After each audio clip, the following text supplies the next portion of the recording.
എല്ലാവർക്കും നമസ്കാരം. നമ്മുടെ പുതിയൊരു അധ്യായത്തിലേക്ക് ഏവർക്കും സ്വാഗതം. നമ്മുടെയൊക്കെ വീട്ടിൽ ഏറ്റവും വൃത്തിയോടുകൂടി ഏറ്റവും ശുദ്ധമായിട്ട് നമ്മൾ പരിപാലിക്കുന്ന ഒരു സ്ഥലമാണ് അടുക്കള. വീട്ടിലെ എല്ലാ സ്ഥലവും നമ്മൾ ഒരുപോലെ തന്നെ ശുദ്ധിയോടും വൃത്തിയോടും കൂടിയിട്ട് ആണ് പരിപാലിക്കുന്നത്. എന്നാൽ അതിനേക്കാൾ ഒരു പടി കൂടുതലായിട്ട് നമ്മൾ അടുക്കള പരിപാലിക്കാറുണ്ട് അല്ലേ? കാരണം നമ്മളെപ്പോഴും ഭക്ഷണം ഉണ്ടാക്കുന്ന സ്ഥലമാണ് അടുക്കള. അത് ഏറ്റവും നല്ല രീതിയിൽ ഭക്ഷണം ഉണ്ടാക്കി നമ്മുടെ കുടുംബത്തിലെ എല്ലാവർക്കും വേണ്ടിയിട്ട് ഉണ്ടാക്കുന്ന സ്ഥലം, അത് ഏറ്റവും നല്ല ഭക്ഷണം ആവണമെന്ന് നമ്മൾ ആഗ്രഹത്തോടു കൂടി അടുക്കളയിൽ നിന്ന് പാചകം ചെയ്യാറുണ്ട്. അപ്പോൾ ഇങ്ങനെ ഏറ്റവും നല്ല രീതിയിൽ നമ്മൾ നോക്കുന്ന ഒരു സ്ഥലമാണ് അടുക്കള.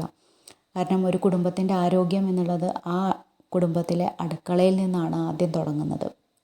അടുക്കള കണ്ടാൽ അറിയാം ആ വീട്ടിലെ ആൾക്കാർക്കും വീടിനും എത്രമാത്രം വൃത്തിയുണ്ടെന്ന്. അങ്ങനെയാണല്ലോ പറയാറ്. അപ്പോൾ തീർച്ചയായിട്ടും നമ്മൾ ഏറ്റവും നല്ല രീതിയിൽ നമ്മുടെ അടുക്കള ശുദ്ധമാക്കിയിട്ട് വെക്കണം. പണ്ടുള്ള ആൾക്കാരൊക്കെ പറയാറില്ലേ, ഒരു സാധനം തൊട്ടാൽ കൈകൊണ്ട് വേറൊരു സാധനം തൊടാൻ പാടില്ല എന്ന്. അത് അത്രയും ശുദ്ധിയോട് കൂടിയിട്ടാണ് അവർ ഓരോ കാര്യങ്ങളും ചെയ്തിട്ടുണ്ടായിരുന്നത്. അപ്പോൾ എന്തെങ്കിലും ചെയ്തുകൊണ്ടിരിക്കുന്ന കൈകൊണ്ട് പോയിട്ട് ഉപ്പ് തൊടരുത്. ഉപ്പ് മഹാലക്ഷ്മി ആയതുകൊണ്ടാണ് കൈ കഴുകിയിട്ടാണ് നമ്മൾ ഉപ്പെടുക്കാറ്. അപ്പോൾ അതുപോലെ പണ്ടുള്ള ആൾക്കാരിങ്ങനെ പല കാര്യങ്ങളും പറയാറുണ്ട്.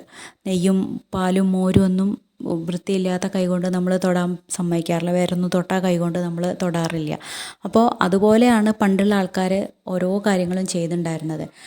പോകെ നമ്മൾക്ക് സമയമില്ലാണ്ടായി, നമ്മൾ ഓരോരുത്തരും വളരെ ബിസിയായി. അപ്പോൾ ഇത്തരം കാര്യങ്ങളിലൊക്കെ നമ്മൾ മറന്നു പോവുക, അല്ലെങ്കിൽ നമുക്ക് സമയമില്ലാത്തതുകൊണ്ട് നമ്മൾ അതൊക്കെ വിട്ട് കളയുന്ന കാര്യങ്ങളായി മാറി. പക്ഷേ ഇതൊക്കെ ഒന്ന് ശ്രദ്ധിച്ചു കഴിഞ്ഞാൽ ഒരു പരിധി വരെ നമ്മുടെ കുടുംബത്തിൽ ആരോഗ്യം നിലനിർത്താൻ നമ്മളെക്കൊണ്ട് സാധിക്കും. അതുപോലെ തന്നെ അടുക്കള ഏറ്റവും ഭംഗിയായിട്ട് സൂക്ഷിക്കുകയാണെങ്കിൽ അന്നപൂർണേശ്വരി ദേവിയുടെ എല്ലാ അനുഗ്രഹങ്ങളും നമുക്കുണ്ടാവും. നമ്മുടെ കുടുംബത്തിൽ ഒരിക്കലും ദാരിദ്ര്യം ഉണ്ടാവില്ല, അന്നത്തിന് മുട്ടുണ്ടാവില്ല. അത്രയും നല്ല രീതിയിൽ നമ്മുടെ അടുക്കള പരിപാലിക്കുകയാണെങ്കിൽ നമുക്ക് എല്ലാവരുടെയും ആഗ്രഹം അതല്ല, ദാരിദ്ര്യം ഇല്ലാണ്ടിരിക്കുക, മഹാലക്ഷ്മി കടാക്ഷം എപ്പോഴും നമ്മുടെ കുടുംബത്തിൽ ഉണ്ടാവുക, നമുക്കെപ്പോഴും പണത്തിന് മുട്ടില്ലാണ്ടിരിക്കുക, അന്നത്തിന് മുട്ടില്ലാണ്ടിരിക്കുക, ധനധാന്യ സമൃദ്ധിയോടുകൂടി നമ്മുടെ കുടുംബം എല്ലാ ദിവസവും ജീവിക്കണം എന്നാണല്ലോ നമ്മൾ ഓരോരുത്തരുടെ ആഗ്രഹം. അപ്പോൾ നമ്മൾ ഈ അടുക്കളയിൽ പണ്ടൊക്കെ ആണെങ്കിൽ നമ്മൾ അടുപ്പൻ ഗണപതി ഇടുക എന്ന് പറഞ്ഞ ഒരു കാര്യം ഉണ്ടായിരുന്നു.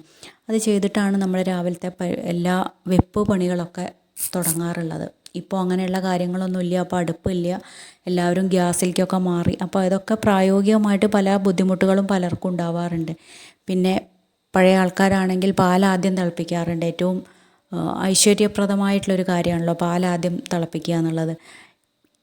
അതും എല്ലാവർക്കും ചെയ്യാൻ പറ്റിയെന്ന് വരില്ല. കാരണം ഓരോരുത്തരുടെയും കാര്യങ്ങൾ പലതും ആയിരിക്കും, അവർക്ക് പ്രാധാന്യമുള്ള പല കാര്യങ്ങളും ഉണ്ടാകും. അപ്പോൾ ഇതൊക്കെ ചില സമയങ്ങളിൽ എല്ലാവർക്കും ഒന്നും ചെയ്യാൻ പറ്റിയെന്ന് വരില്ല.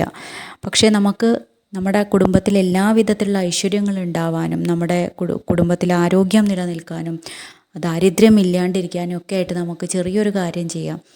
അന്നപൂർണേശ്വരി ദേവിയെ പ്രാർത്ഥിച്ചുകൊണ്ട് നമുക്ക് അടുക്കളയിൽ ഒരു വിളക്ക് കത്തിച്ച് വയ്ക്കാം. സാധാരണ അന്നപൂർണേശ്വരി ദേവിയുടെ ചെറിയ ഫോട്ടോയോ ചെറിയ വിഗ്രഹമൊക്കെ വാങ്ങാൻ കിട്ടും. ശരിക്കും അടുക്കളയിൽ ഒരു ചെറിയ പാത്രത്തിൽ പച്ചരി വെച്ചിട്ട് അല്ലെങ്കിൽ ഉണക്കലരി വെച്ചിട്ട് അതിൻ്റെ ഉള്ളിൽ ഭഗവതിയുടെ ഈ ഫോട്ടോയോ അല്ലെങ്കിൽ ഈ ചെറിയൊരു വിഗ്രഹമോ വെച്ചിട്ട് അതിൻ്റെ മുമ്പിൽ വിളക്ക് കൊളുത്താണ് ഏറ്റവും ഐശ്വര്യപ്രദമായിട്ടുള്ള കാര്യം. അപ്പോൾ അത് ചിലപ്പോൾ ചെയ്യാൻ പറ്റിയെന്ന് വരില്ലെങ്കിലും ഈ വിളക്ക് ഭഗവതിയെ സങ്കല്പിച്ചുകൊണ്ട് നമുക്ക് കൊളുത്താവുന്നതാണ്. ഒരു ചെറിയ മൺചിരാതിൽ കുറച്ച് നല്ലെണ്ണ ഒഴിച്ചിട്ട് ഈ വിളക്ക് കൊളുത്തി വയ്ക്കാം ഭഗവതിയെ സങ്കല്പിച്ചുകൊണ്ട്.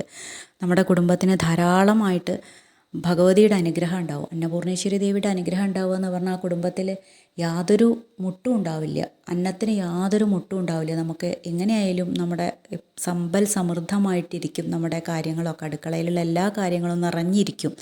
അതുതന്നെയല്ലേ നമ്മുടെ ഏറ്റവും വലിയ പ്രാർത്ഥന. അന്നത്തിന് വേണ്ടിയിട്ടാണല്ലോ ഓരോരുത്തരും കഷ്ടപ്പെടുന്നത്. അപ്പോൾ ഈ അന്നം എന്നും നമ്മുടെ കൂടെ തന്നെ ഉണ്ടാവും. ഭഗവതിയെ നല്ലോണം പ്രാർത്ഥിച്ച് ഈ ഒരു വിളക്ക് കൊളുത്തി വെച്ചോളൂ, എല്ലാ ഐശ്വര്യങ്ങളും നമ്മുടെ കുടുംബത്തിനുണ്ടാവും. അപ്പോൾ ഇത് ചെയ്യാവുന്ന കാര്യമാണ്. കാരണം നമ്മൾ നേരത്തെ എണീറ്റ് വിളക്ക് കൊളുത്തിയിട്ടാണല്ലോ ബാക്കി കാര്യങ്ങളൊക്കെ ചെയ്യാൻ തുടങ്ങാറ്. അപ്പോൾ അതിൻ്റെ കൂടെ ഈ ഒരു വിളക്കും കൂടി കൊളുത്തണം എന്നല്ലേ ഉള്ളൂ. ഇതൊന്ന് ചെയ്ത് നോക്കൂ, എല്ലാ വിധത്തിലുള്ള ഐശ്വര്യങ്ങളും നമ്മുടെ കുടുംബത്തിലുണ്ടാവും. ഭഗവതിയുടെ ചെറിയ വിഗ്രഹം കിട്ടുകയാണെങ്കിൽ അത് വാങ്ങി വയ്ക്കുക, അല്ലെങ്കിൽ ഒരു ഫോട്ടോ കിട്ടുകയാണെങ്കിൽ അത് വാങ്ങി വെച്ചാലും വളരെ വിശേഷമാണ്. ഇനിയിപ്പോൾ ഇത് ഫോട്ടോ ഒക്കെ വെക്കാൻ മടിയുള്ള ആൾക്കാരാണെങ്കിൽ ഭഗവതിയെ സങ്കല്പിച്ച് ഒരു വിളക്ക് കൊളുത്തിക്കോളൂ, എല്ലാ വിധത്തിലുള്ള ഐശ്വര്യങ്ങളും നമ്മുടെ കുടുംബത്തിനുണ്ടാവും. എല്ലാവിധ അനുഗ്രഹങ്ങളും ഭഗവതി നമ്മുടെ കൂടെ തന്നെ, നമ്മുടെ കുടുംബത്തിൻ്റെ കൂടെ തന്നെ ഉണ്ടാവും. ഏറ്റവും നല്ല രീതിയിൽ നമ്മൾ ഈ കാര്യങ്ങളൊക്കെ ചെയ്യുക, എല്ലാവർക്കും വേണ്ടുന്ന കാര്യങ്ങൾ ഏറ്റവും ഭംഗിയോട് കൂടിയിട്ട് ചെയ്യുകയാണെങ്കിൽ തീർച്ചയായിട്ടും മഹാലക്ഷ്മിയുടെ എല്ലാ അനുഗ്രഹങ്ങളും അന്നപൂർണേശ്വരിയുടെ എല്ലാ അനുഗ്രഹങ്ങളും നമ്മുടെ കുടുംബത്തിനുണ്ടാവും. ധനവും ധാന്യവും ഒരുമിച്ച് നമ്മുടെ കുടുംബത്തിൽ വന്നു ചേരും. അപ്പോൾ ഇത് തന്നെയാണല്ലോ നമ്മുടെ പ്രാർത്ഥന, അല്ലേ? അപ്പോൾ ഈ ഒരു കാര്യത്തിന് വേണ്ടിയിട്ട് ഈ ചെറിയൊരു കാര്യം ഒന്ന് ചെയ്തു നോക്കൂ. ചെയ്യാൻ പറ്റുന്ന ആൾക്കാർ ഇതൊന്ന് ചെയ്തു നോക്കൂ. ഇനി ഒന്നും ചെയ്തില്ലെങ്കിലും അടുക്കളയ്ക്ക് കടക്കുന്നതിൻ്റെ മുമ്പ് ഭഗവതി ഒന്ന് പ്രാർത്ഥിക്കുകയെങ്കിലും ചെയ്യുക. അന്നപൂർണേശ്വരിയെ മനസ്സിൽ വിചാരിച്ച് ഭഗവതിയെ നല്ലോണം പ്രാർത്ഥിച്ചിട്ട് അന്നത്തെ രാവിലെ തൊട്ടുള്ള കാര്യങ്ങൾ ചെയ്തു തുടങ്ങി നോക്കൂ. ഇതെങ്കിലും നമുക്ക് ചെയ്യാൻ പറ്റുന്ന കാര്യമാണല്ലേ. അത്ര ഈ പ്രാർത്ഥിച്ചുകൊണ്ട് നമ്മൾ ഓരോ കാര്യവും ചെയ്യുക എന്നുള്ളത് വളരെ ശ്രേയസ്കരമാണ്. അപ്പോൾ വിളക്ക് കൊളുത്താൻ പറ്റാത്തവരാണെങ്കിൽ, ഇനിയിപ്പോൾ ഫോട്ടോ വയ്ക്കാൻ ബുദ്ധിമുട്ടുള്ള ആൾക്കാരാണെങ്കിൽ ഭഗവതിയെ പ്രാർത്ഥിച്ചുകൊണ്ട് അന്നത്തെ ദിവസം ഒന്ന് തുടങ്ങി നോക്കൂ. അടുക്കളയിൽ നിന്നാണല്ലോ നമ്മളൊരു ദിവസം തുടങ്ങുന്നത്. അപ്പോൾ അത് ഭഗവതിയെ പ്രാർത്ഥിച്ചുകൊണ്ട് മനസ്സിൽ ഭഗവതിയെ സങ്കല്പിച്ചുകൊണ്ട് ആ ദിവസം ഒന്ന് തുടങ്ങി നോക്കൂ. എല്ലാ വിധത്തിലുള്ള ഐശ്വര്യങ്ങളും നമ്മുടെ കുടുംബത്തിലുണ്ടാവും.